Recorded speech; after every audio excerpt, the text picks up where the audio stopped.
পৃথিবীতে যত নিয়ামত আছে আমি বান্দাদেরকে দান করেছি, সেই নিয়ামতগুলির ভিতরে শ্রেষ্ঠ নিয়ামত হলো বান্দার পিতামাতা। আপনি দেখেন লক্ষ্য করে, চাচা বলেন, মামু বলেন, ফুফা বলেন, আপনার খালু বলেন না কেন, পিতার সমান কেউ না। ফুফি বলেন, মামি বলেন, চাচি বলেন, মার সমান হবে?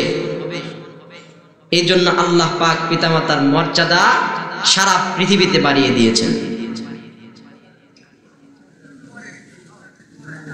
আল্লাহ রাব্বুল আলামিন সূরা লুকমানের 13 নম্বর আয়াতের ভিতরে ঘোষণা করছেন, ওয়াসাইনাল ইনসানা বিওয়ালিদাইহি। ও দুনিয়ার মানুষেরা, আমি তোমাদের জন্য পিতা মাতার সাথে সদ্য ব্যবহার করার জন্য নির্দেশ দিয়েছি।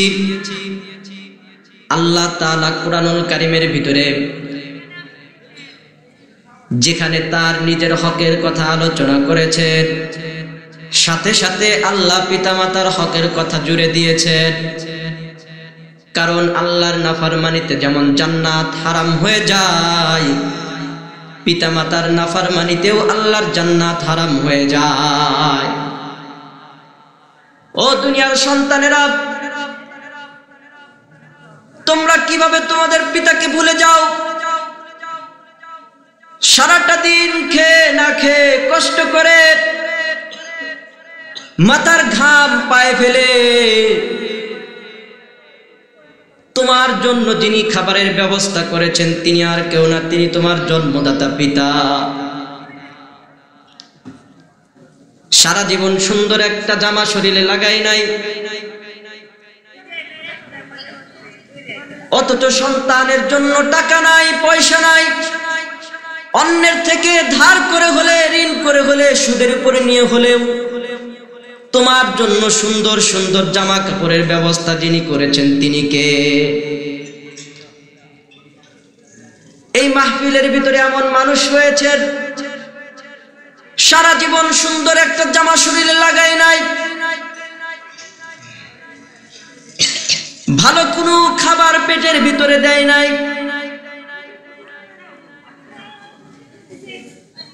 সারা জীবন শুধু ফ্যামিলি ফ্যামিলি, নিজের কলিজার টুকরা সন্তানদের ফিকির করতে করতে পরিস্থিতি এমন হয়েছে, ঈদ গেল, উৎসব গেল, আয়োজন গেল, ছেলেকে বিবাহ করানো হলো, মেয়ের বিবাহ দেওয়া হলো, নাতিপুতির বিবাহ হলো, কত উৎসব, কত আয়োজন, কিন্তু পিতা এমন সেই পুরাতন জামা, পুরাতন লুঙ্গি, পুরাতন টুপি পরে সারাটা জীবন কাটিয়ে দিলেন। ও দুনিয়ার সন্তানেরা, তোমরা সেই পিতাকে কিভাবে ভুলে যাও যেই পিতার হাত ধরে দুনিয়াতে তুমি হাঁটা শিখেছ, যেই পিতা তোমার কচি হাতের আঙুল ধরে দুনিয়াতে হাঁটা শিখিয়েছেন, সেই পিতার ঋণ তুমি কিভাবে পরিশোধ করবে বলো? তোমার শরীরের চামড়া কেটে যদি তোমার পিতার পায়ের জুতা বানিয়ে দেওয়া হয়, তবুও সেই ঋণ কখনো পরিশোধ হবার নয়, ঠিক কিনা? পরিশোধ হবে? পিতামাতাকে নারাজ করা যায়, পিতামাতাকে নারাজ করলে নারাজ কে হবে না? আল্লাহ। কারণ পিতামাতার মায়ের মায়া আর পিতার ছায়াতেই সন্তানের সফলতা বেড়ে ওঠা। মা যদি হয় ভোরের বাতাস শীতল অনুভব, আব্বু তবে বটের ছায়া পাখির কলরব। মা যদি হয় ভোরের বাতাস শীতল অনুভব, আব্বু তবে বটের ছায়া পাখির কলরব। মানবিমান হলে যাই মায়ের আঁচলে, আব্বু মাথায় হাত বুলালে যাই ভুলে যাই সব। মা যদি হয় ভোরের বাতাস শীতল অনুভব, আব্বু তবে বটের ছায়া পাখির কলরব, ঠিক কিনা? এই জন্য পিতামাতাকে কষ্ট দেওয়া যাবে না। পৃথিবীর যত সুখ যত শান্তি পিতামাতাকে দিতে হবে।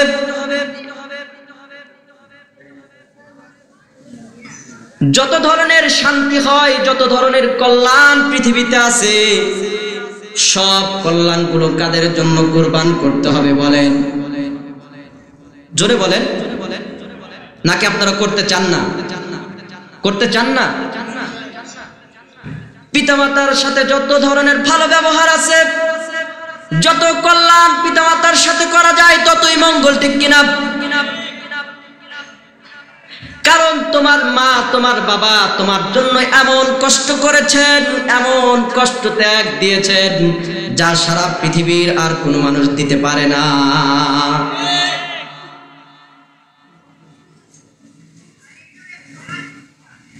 মাকেও সম্মান করতে হবে, বাবাকেও সম্মান করতে হবে।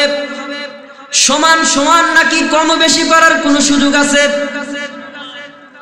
নাকি এমন বাজার থেকে খাসির মাংস নিয়ে আসলেন, মার জন্য দিলেন খাসি ভুনা, আপনার বাবা যে সারা জীবন আপনার জন্য খেটেছে সেই বাবার জন্য কি আপনি আলু ভর্তা দিবেন নাকি?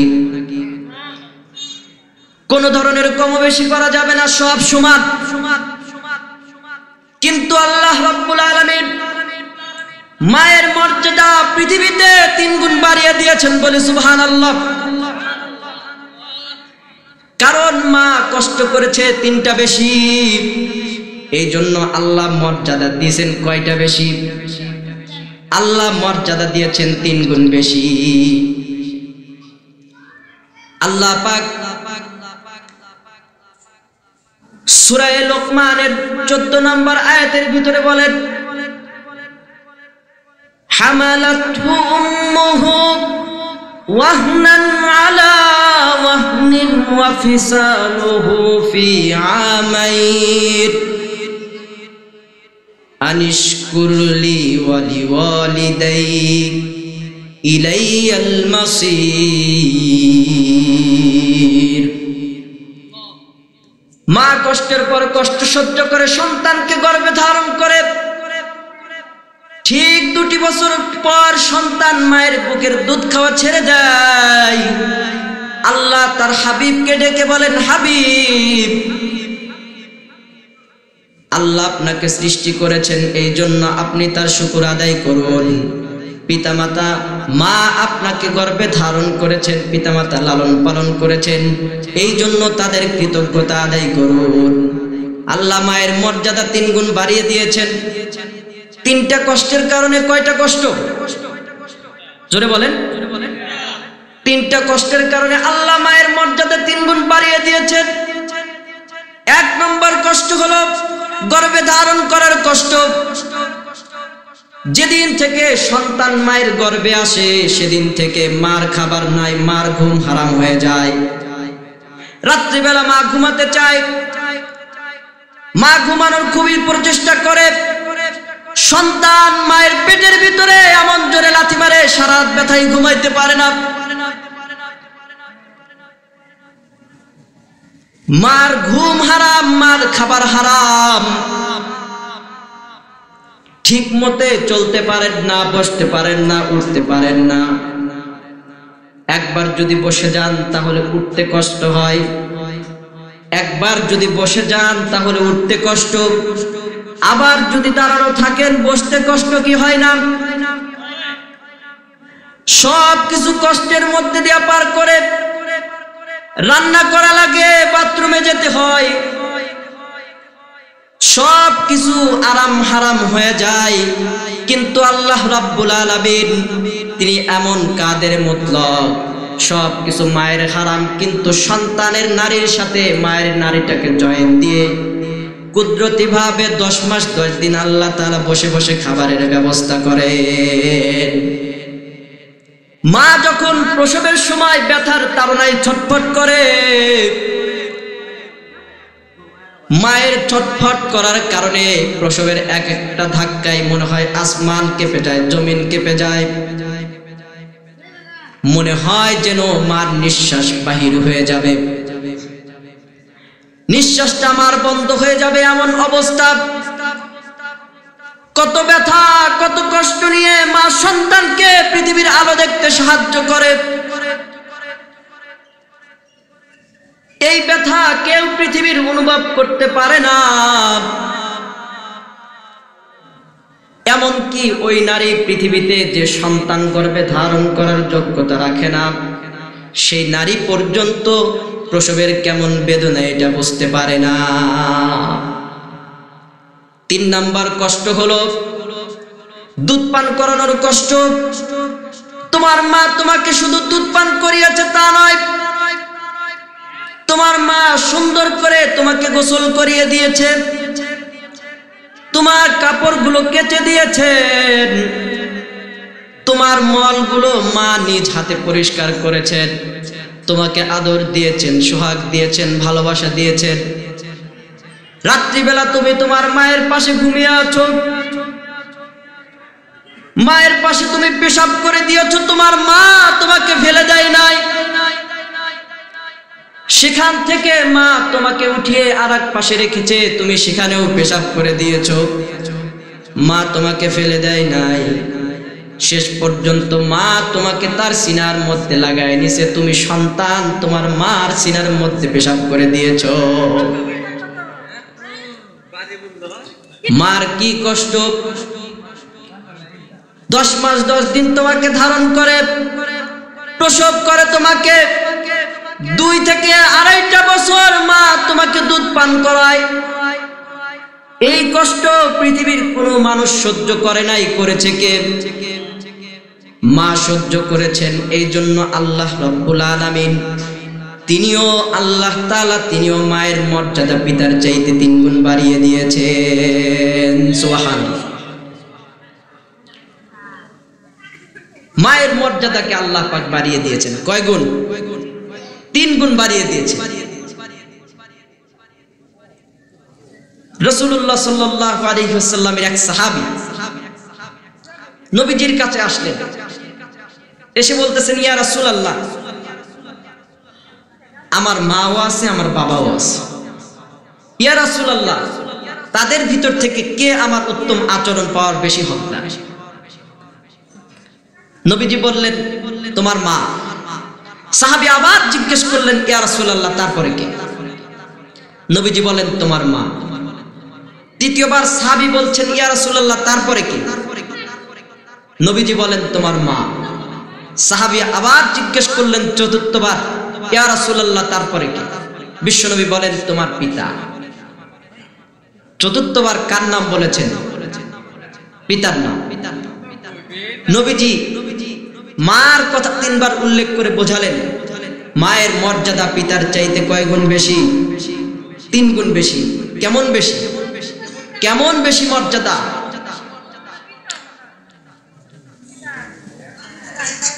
আল্লাহর নবী অন্তিম শয়নে শায়িত হযরত ওমরকে ডেকে বলেন, ওমর, তোমার খেলাফত আমলে সুদূর ইয়ামান থেকে হাজি হজ করার জন্য খানায়ে কাবায় আসবে, নাম হবে তার ওয়াইস, পিতার নাম আমির, সঙ্গে তুমি আলীকে নিবা, তার সাথে সাক্ষাৎ করে তুমি একটু দোয়া করে নিও, কারণ সে মায়ের খেদমত করার কারণে আল্লাহ পাকের কাছে এত কবুল হয়েছে, হাত উঠাতে দেরি হয়, আল্লাহ পাকের কবুল করতে দেরি হয় না।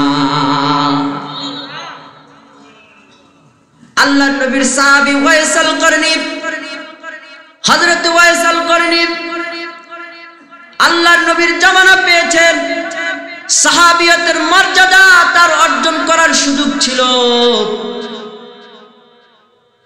বাড়িতে অন্ধ মায়ের সেবা যত্ন করেন, এই জন্য সময় পায় নাই আল্লাহর নবীর সাথে সাক্ষাৎ করার জন্য। এই জন্য মাঝে মধ্যে আল্লাহর নবীর কাছে অশ্রুসিক্ত অবস্থায় চিঠি লিখতেন। চিঠির মধ্যে লিখতেন, ইয়া রাসূলুল্লাহ, মনটা তো চায় আপনার সাথে সাক্ষাৎ করি, কিন্তু পারি না। ইয়া রাসূলুল্লাহ, বাড়িতে অন্ধ মায়ের সেবা যত্ন করি,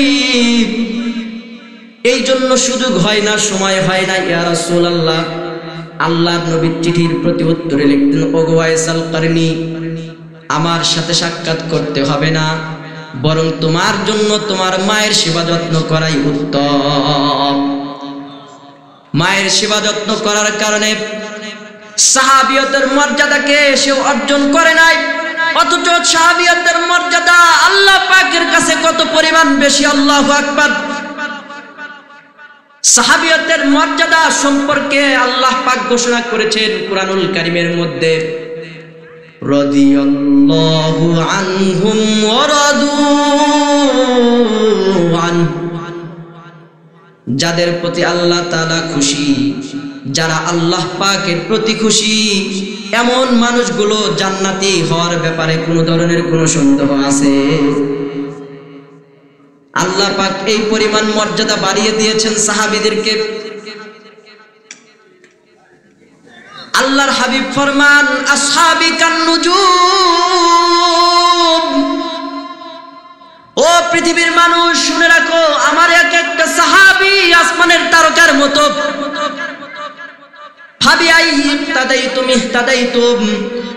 সুতরাং কিয়ামত পর্যন্ত যত মানুষ আমার সাহাবীদের অনুসরণ করবে, সাহাবীদের অনুসরণ করবে, আর তারা হেদায়েতের রাস্তা পেয়ে যাবে। সাহাবীদের এই পরিমাণ মর্যাদা আল্লাহ পাক দুনিয়াতে জান্নাতি ঘোষণা করে দিয়েছেন। বদরের যুদ্ধ থেকে আল্লাহর নবীর সাহাবীরা যখন ফিরে আসেন, বদরের যুদ্ধ থেকে আসার পরে আল্লাহ তাআলা ঘোষণা করলেন, ইফআলু মা শিতুম, ও সাহাবীরা তোমরা যা পারো পৃথিবীতে করো। কারণ আল্লাহর বিশ্বাস হয়ে গেছে, সাহাবীরা যেই মানুষের সহবত পেয়েছে, তার সহবত পাওয়ার পরে তারা কখনো আর পথভ্রষ্ট হতে পারে না। সাহাবীর এমন মর্যাদা আল্লাহ দিয়েছেন, সাহাবিয়তের এত মর্যাদা, তারপরে সাহাবিয়তের মর্যাদা অর্জন করে নাই। বাড়িতে অন্ধ মায়ের সেবা যত্ন করেন, কিন্তু সাহাবিয়তের মর্যাদা অর্জন করেন নাই। কেন অর্জন করেন নাই? কারণ মায়ের মর্যাদা অনেক বেশি। কারণ মায়ের মর্যাদা আল্লাহ পাক 3 গুণ বাড়িয়ে দিয়েছেন। আল্লাহর নবী অন্তিম শয়নে ওসিয়ত করলেন। ওসিয়ত করার পর থেকে নিয়ে হযরত ওমর ইয়ামান থেকে কোনো কাফেলা আসলে সেই কাফেলার ভিতরে হযরত ওয়াইস আল করনীকে খুঁজতেন, কিন্তু হযরত ওয়াইস আল করনীকে কোথাও পাওয়া যায় না। কারণ হযরত ওমর কোনোদিন ওয়াইস আল করনীকে দেখে নাই, হযরত আলী তিনিও কোনোদিন ওয়াইস আল করনীকে দেখে নাই। এই জন্য ওয়াইস আল করনীকে কোথাও পাওয়া যায় না। লাগাতার কয়েকবার হজের মৌসুমে গেছেন হযরত ওমর, হযরত ওয়াইস আল করনীর সাথে সাক্ষাৎ হয় নাই। কি করবে, কোথায় পাবে ওয়াইস আল করনীকে? এক পর্যায়ে হযরত ওমর হজের মৌসুমে সকল হাজীদেরকে একটা মাঠের ভিতরে সমবেত করলেন, ঘোষণা করে দিলেন শুধুমাত্র কবিলা মুরাদের করনী হাজী যারা, সেই হাজীগুলো দাঁড়িয়ে থাকবে, বাকি যত হাজী আছে সব হাজীগুলো বসে যাবে। হযরত ওমর লক্ষ্য করলেন একজন হাজী দাঁড়িয়ে আছে, ডাক দিয়ে বলতেছেন, ভাই তুমি কেন দাঁড়িয়ে আছো? তুমি কি কবিলা মুরাদের ওয়াইস আল করনীকে চেনো? লোকটি ডাক দিয়ে বলতেছে, জি, কেন চিনবো না? ওয়াইস আমার চাচাতো ভাই, আমের আমার চাচা। হযরত ওমর খুশিতে খুশিতে জিজ্ঞেস করলেন, ওয়াইস আল করনী কি এবার হজে আসে নাই? লোকটি বলতেছে, জি, হজের মৌসুমে এইবার হজে এসেছে, কিন্তু উট বকরিগুলোর দায়িত্ব পালনে আরাফার ময়দানে গিয়েছে। হযরত ওমর দেরি করলেন না, দৌড়ে ছুটে চললেন আরাফার ময়দানের দিকে। আরাফার ময়দানের দিকে গিয়ে দেখেন রোদ্দ ছিল। হযরত ওয়াইস আল করনী উট বকরিগুলোকে পানি লাগিয়ে দিয়ে গাছের ছায়া তলে জায়নামাজ পেরে নামাজে দাঁড়িয়ে গেছেন। হযরতে আলী ওয়াইস আল করনীকে ডাকেন, ওয়াইস আল করনী, দেখো তোমার সাথে কে সাক্ষাৎ করতে এসেছে। হযরত ওয়াইস আল করনী আল্লাহ পাকের ইবাদতে এমন মশগুল, তার কাছে শোনার জন্য কোনো সময় নাই। একে একে 3 বার ডেকেছেন, শুনে নাই। এক পর্যায়ে হযরতে আলী একটু শক্ত বাবাই ডাকতে বলতেছেন, ওয়াইসাল করনি, তুমি কি জানো কে তোমার সাথে সাক্ষাৎ করতে এসেছেন? যে তোমার সাথে সাক্ষাৎ করতে এসেছেন সে সাধারণ কোনো মানুষ নয়, বরং অর্ধজাহানের খলিফা, খলিফাতুল মুসলিমিন হযরত ওমর ফারুক রাদিয়াল্লাহু তাআলা আনহু। হযরত ওয়াইসাল করনি ছুটে চলে আসলেন, দৌড়ে এসে বলতেছেন, হুজুর ক্ষমা চাই, ভুল হয়ে গেছে, মাফ করে দেন। হযরত ওমর বললেন, ওয়াইসাল করনি, আল্লাহর নবী যখন অন্তিম শয়নে শায়িত তোমার জন্য একটা জামা হাদিয়া দিয়ে গেছে, হাদিয়াটা তুমি গ্রহণ করো। হযরত ওয়াইসাল করনি জামাটাকে গ্রহণ করলেন। গ্রহণ করার পর হযরত ওমর ডাক দিয়ে বলতেছে, ওয়াইসাল করনি, আল্লাহর নবী আরো একটা ওসিয়ত করে গেছেন।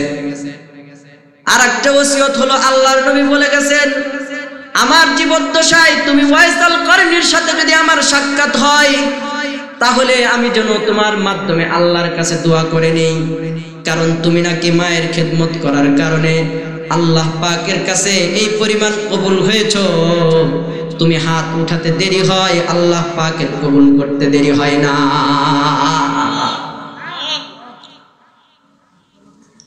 হযরতে ওয়াইসাল করনি ডেকে বলতেছে, হুজুর দোয়া করতে পারবো না। হযরতে ওয়াইসাল করনি তিনি চেনেন সাহাবী কি জিনিস। হযরতে ওয়াইসাল করনি জানেন সাহাবীর মর্যাদা কত। সাহাবীর মর্যাদা আল্লাহ পাকের কাছে এই পরিমাণ বেশি, সাহাবী যেই যুদ্ধের মধ্যে ঘোড়ার উপর আরোহণ করে যায়, সেই ঘোড়ার পায়ের নিচের যেই মাটির দাম, সেই দাম সারা পৃথিবীকে যদি এক পাল্লায় উঠায় দেওয়া হয়, সেই মাটি যদি আর এক পাল্লায় থাকে সেই মাটির ভার বেশি হবে। এই জন্য হযরতে ওয়াইসাল করনি দোয়া করতে চান না। হযরত ওমর ছাড়েন না, দোয়া করতেই হবে। আল্লাহর নবীর ওসিয়ত, আল্লাহর নবীর ওসিয়ত, দোয়া তোমাকে করতেই হবে। হযরতে ওয়াইসাল করনি হযরত ওমর আলীর জন্য আল্লাহ পাকের কাছে দুহাত উত্তোলন করে দোয়া করলেন, কারণ হযরতে ওমর চিনেছেন যে ওয়াইসাল করনি তিনি কেমন, তার মর্যাদা কত বেশি। মার খেদমত করার কারণে আল্লাহর নবী যার ব্যাপারে ওসিয়ত করে যেতে পারেন সেই লোকটা সাধারণ লোক না। আল্লাহ তাআলা মর্যাদা মায়ের 3 গুণ বাড়িয়ে দিয়েছেন, বলি সুবহানাল্লাহ। মার মর্যাদা কয় গুণ বেশি? 3 গুণ বেশি। কেমন বেশি? হযরতে ওয়াইসাল করনি সাহাবিয়তের মর্যাদা ছেড়ে দিয়েছে, অর্জন করেন না, অথচ সাহাবিয়তের মর্যাদা অর্জন করার তার কাছে সুযোগ ছিল কি ছিল না? ছিল না? ছিল। কিন্তু সাহাবিয়তের মর্যাদা অর্জন না করে তিনি পিতা মার সেবা করেছেন, অন্ধ মায়ের সেবা করছেন। এই জন্য ওয়াইসাল করনির মর্যাদা বাড়িয়ে দিয়েছেন তিনি কে? আল্লাহ। কুরআনুল কারীমের ভিতরে আল্লাহ রাব্বুল আলামিন যেখানেই তার হকের কথা আলোচনা করেছেন, যেখানে আল্লাহ পাক তার ইবাদত বন্দেগী করার কথা বলেছেন, তাকে মানার কথা বলেছেন, সাথে সাথে আল্লাহ তাআলা পিতামাতার কথাও জুড়ে দিয়েছেন। আল্লাহ পাক কেন জোড়ালেন? আল্লাহ পাকের কোনো দরকার ছিল? কথা বলেন, আল্লাহ পাকের দরকার ছিল? পিতামাতার কথাও আল্লাহ পাক জুড়ে দিয়েছেন। কেন দিয়েছেন? আল্লাহ পাক সূরা বনী ইসরাঈলের 24 নম্বর আয়াতের ভিতরে আল্লাহ পাক তার অনর 2টি ডিসিশনের কথা বলে দিয়েছেন, চূড়ান্ত 2টি ফয়সালার কথা বলে দিয়েছেন, যেই ফয়সালা কখনো পরিবর্তন হবে না। আল্লাহ পাক ফরমান, وَقَضَى أَلَّا تَعْبُدُوا إِلَّا إِيَّاهُ وَبِالْوَالِدَيْنِ إِحْسَانًا।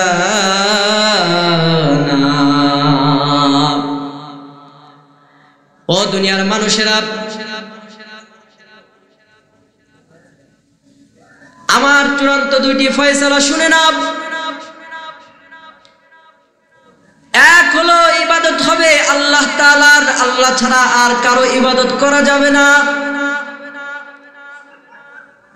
একমাত্র পৃথিবীতে ইবাদত যদি হয় তিনি হলো আল্লাহ, আল্লাহ ছাড়া আর পৃথিবীর কারো ইবাদত করা যাবে। أفحسبتم أنما خلقناكم عبثا আন্নাকুম ইলাইনা লা তুরজাউন।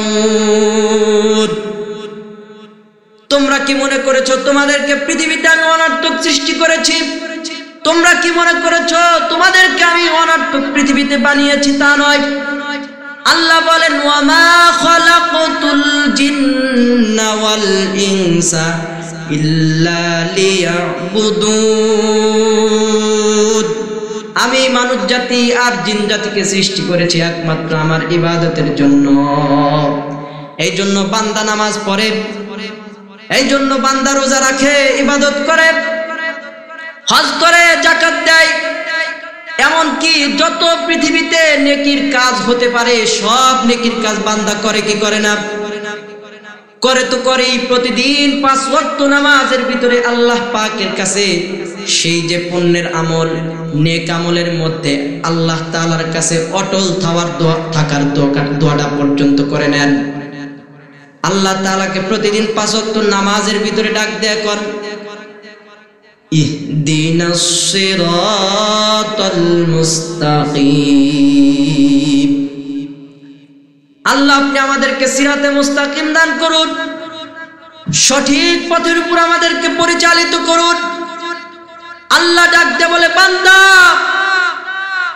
ওয়া আনি'বুদুনি হাদা সিরাতুম মুস্তাকিম। বান্দা আমার ইবাদত যদি তোমরা একনিষ্ঠভাবে করে থাকো, খাঁটি দিলে যদি আমার ইবাদত করে থাকো, তাহলে জেনে রাখো তোমরা সকলে সিরাতে মুস্তাকিমের উপর আছো। যদি আল্লাহ পাকের ইবাদত যদি আমরা করি, আল্লাহ পাকের কুদরতি কদমে যদি আমরা সিজদা দিই, সিজদা দেওয়ার কারণে বোঝা যাবে আমরা সিরাতে মুস্তাকিমের উপর আছি। আর যদি কখনো কখনো এই সিজদা গিয়ে অন্য জায়গায় পরে ভেজাল আছে না নাই? আবার অনেকেই এমন আছে নিজের ভালো মন্দ সেই উপরওয়ালা ভাগ্যধারিতা যিনি লিখেছেন ভাগ্য, তার নামে উৎসর্গ করে না, অন্য কারো নামে উৎসর্গ করে। আচ্ছা বলুন তো দেখি, পৃথিবীতে আল্লাহ ব্যতীত অন্য কেউ সাহায্য সহযোগিতা করার কেউ আছে? আছে? ইজা মাতাল ইনসান ইনকাতাত আমালুহু। যত বড় সে আল্লাহর ওলি হোক না কেন, মরে যখন যাবে সব আমল বন্ধ। ঠিক না রে? ঠিক না? সে নিজের কোনো লাভ আর ক্ষতি পৌঁছাতে পারে না, আপনার আমার কি লাভ ক্ষতি করবে? আল্লাহ পাকের হাবিব বলেন লা আমলিকু লিনাফসি নাফআন ওয়ালা দাররা ইল্লা মা শাআল্লাহ।